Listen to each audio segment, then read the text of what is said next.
Alors que les pays de l'OTAN annoncent envoyer des troupes en Europe de l'Est, la Russie et son allié Bélarus ont lancé ce lundi des patrouilles aériennes à l'aide d'avions bombardiers.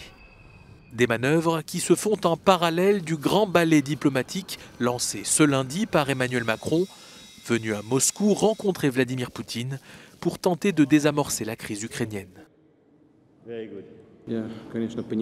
Je vois que nous avons une préoccupation commune sur ce qui se passe dans le domaine de la sécurité en Europe, a dit Vladimir Poutine.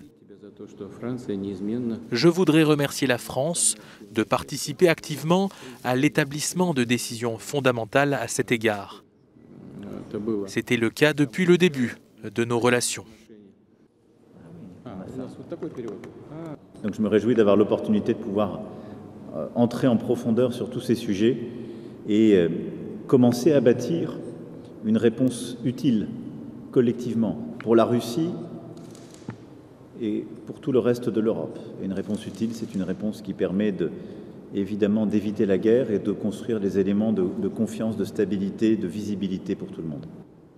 Berlin s'est également activé sur le dossier ukrainien. La chef de la diplomatie allemande était à Kiev ce lundi pour rencontrer son homologue et lui réaffirmer son soutien.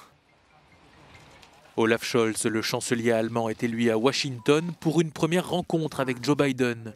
Le leader allemand était jusqu'à présent jugé trop peu offensif face à Moscou, Berlin étant lié à la Russie par le gazoduc Nord Stream 2.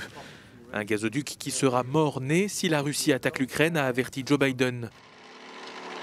Olaf Scholz a assuré être sur la même longueur d'onde que Washington quant aux sanctions à infliger à Moscou en cas d'offensive sur l'Ukraine.